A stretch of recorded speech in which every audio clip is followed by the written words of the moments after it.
What's going on, everybody? My name is Charles Laurita. I am the front man and I guess the mascot of Charles Laurita and the Mischief, my alternative funk band that I write all of the music for. I always get asked a lot of questions about either writing or music or arrangement, composition, gear, all that kind of stuff. And one question I always get asked is, how do I change my strings? So today I've decided to do a little string changing tutorial, at least how I change my strings. I know there's like 15,000 different ways to do it. I know there's some right ways, some wrong ways, some in between ways, some opinionated ways. It's all subjective and objective, I get that. But this is how I've been doing it for a very, very long time.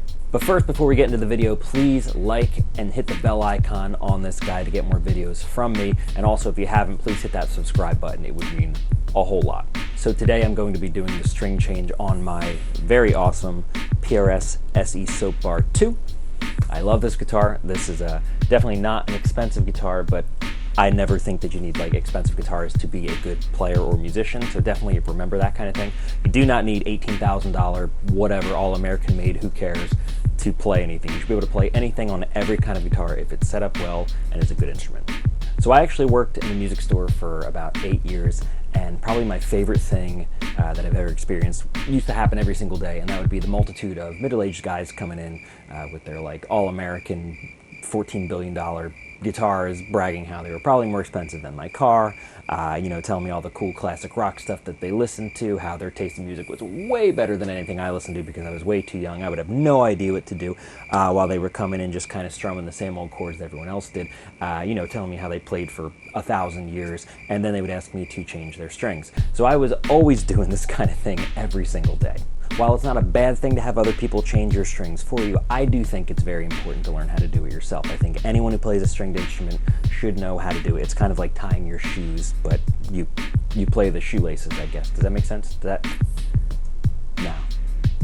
Anyway, before we start, there's a couple tools that you're going to need to be able to do this thing.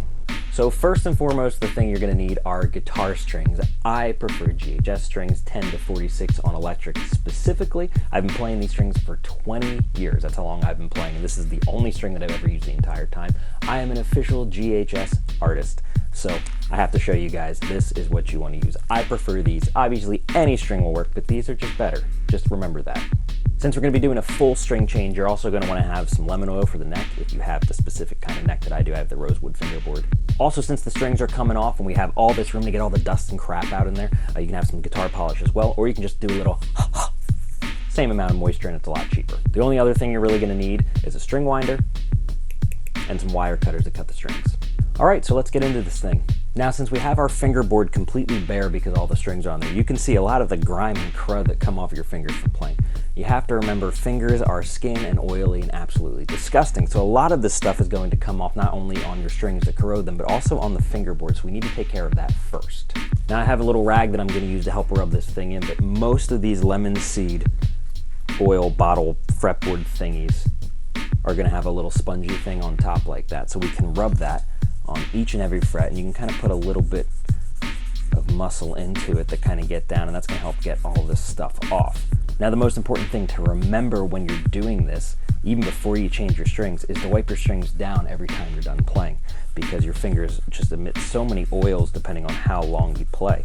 So for me, gigging regularly, doing maybe a 2 or 3 hour gig for however many nights that I'm doing, a set of strings will maybe last me 3 or 4 gigs, and then it's time to change them already, which isn't a bad thing. I just have very sweaty, gross, disgusting skeleton fingers.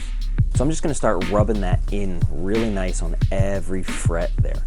So since I started down on the one end closest to the nut, that's the end I'm also going to start rubbing in with my rag. You'll notice a lot of stuff coming off of there onto this rag. A lot of the finger grime. It's pretty gross, but this is really good for the wood on the neck as well. Actually smells really good too, so this is kind of like a bonus. It makes you smell pretty, I guess, if that means anything to anyone out there. I like the smell. I think it's nice. We're just kind of get in there pretty good because you can see a lot of the stuff getting off of here, which is great because we want to clean this bad boy up. You got to take care of your instrument. That's important. I always hate seeing just like really gross, rank instruments of people. And it's like, man, I don't want the dirty, road-worn looking stuff. I want something pretty. This guitar's, I've already had for 12 years maybe. I don't know. You'd never know. All my stuff's pretty. I take care of it. You have to take care of it. You gotta respect it, man. If you respect the instrument, it'll respect you back, you know? Now one of the best parts, we get to open up this pack of strings. And this is like, I guess the music equivalent of opening a really nice pack of Pokemon cards. That's what I always think about when I open these guys, except every string is a holographic, I guess, you know, because they're all important. I don't know. I was going for something. It's just Pokemon's cool, man. That's what I'm getting at. So now you'll hear different things from different people about which side of the neck to start on, or if you start on the lower string and then the higher string and you go back and forth to counterpoint to put different relief on the truss rod inside the neck. I've never noticed any difference, honestly. I'm still, you know, playing whatever I'm doing. The string tension will eventually build itself up and the neck will be fine. So I always start at the lowest end and work my way to the highest end. That's just me. I actually also have the bridge that comes off that's only held on by the string tension. So I need to put this guy back in place before we go any farther, and it's not going to really stay until I put a string in. So this is a really easy bridge to string too. I love these. You actually go downwards and string this guy up, and then the string wraps itself around, and that's pretty cool, I think. Kind of how it holds itself on. It's a pretty neat design there, honestly, just for how the tension holds this bridge onto the posts. All right, so when you wrap that string around, we're going to go all the way up to the tuning peg post and make sure you're on the correct string tuning peg post, because I've had to deal with some horror stories in the music shop having to fix these guys, and it is not fun.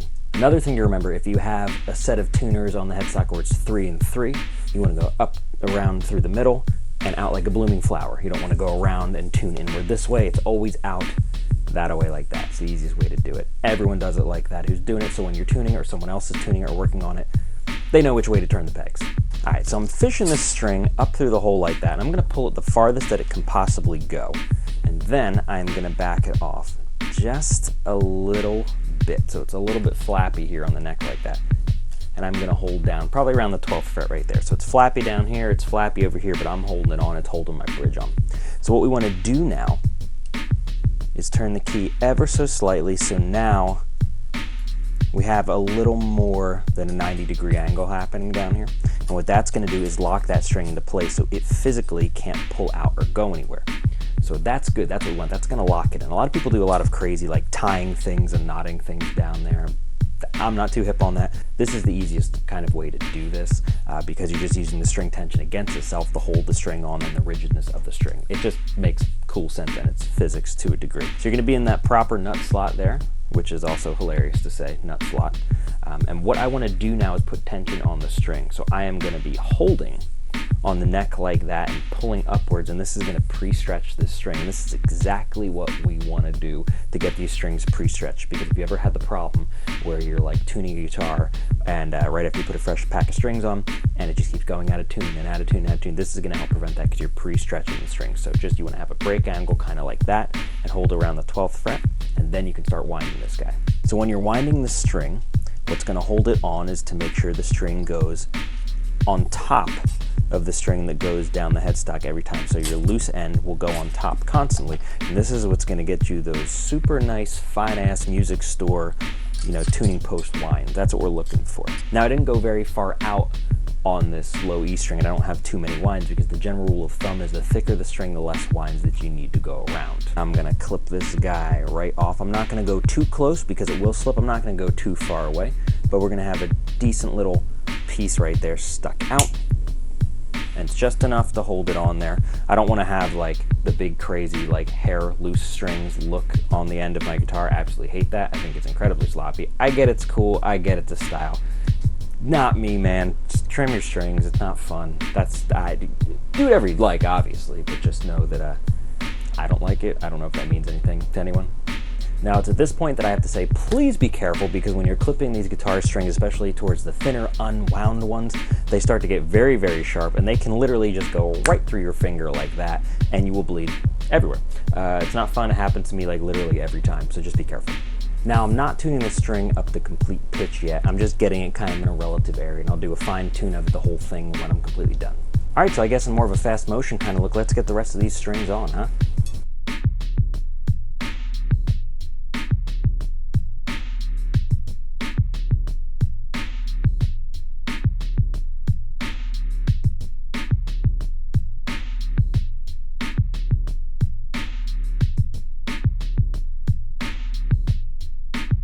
So one important thing to remember every time that you're winding these strings around is not only that little loose flap of string have to stay on top, but the little bend that comes out of that peg post, that has to stay on top as well. And the job of that is every time you wrap it around, that's going to push that string coil down and it's going to tighten it up, and that's going to keep it in place.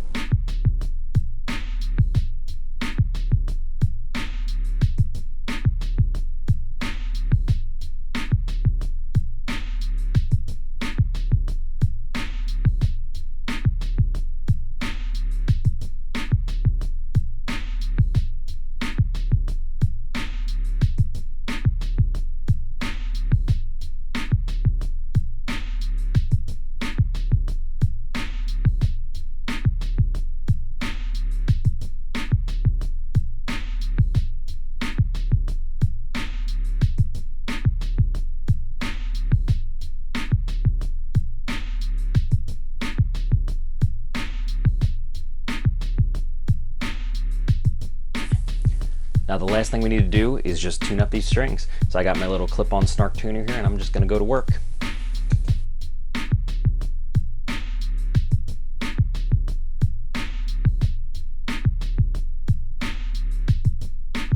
Now when you're tuning your guitar right after you put strings on it, you want to go through it once and then probably go through it 1 or 2 more times, just because the instrument kind of has to get acclimated with itself, you know what I mean? And there you have it, a definitely very easy way how to change your strings. Now obviously you want to play around on the thing and do a lot of bends and stuff to give it a lot of action and try to, you know, break the strings in a little bit, but from the get-go it should be pretty good to go. Hopefully this was a really easy way for you guys to learn how to change your strings. This is definitely easy for me. Ever since I had learned it, it had just gotten easier and easier over time, and this is still the method that I use to this day. So thank you guys again so much for watching. Thank you again also to GHS Strings, and if you guys would like to see more videos like this, please like, hit that bell icon, and if you haven't already, please subscribe. I have been Charles Laurita, literally the entire time you've been watching this video, and I'll see you guys next time.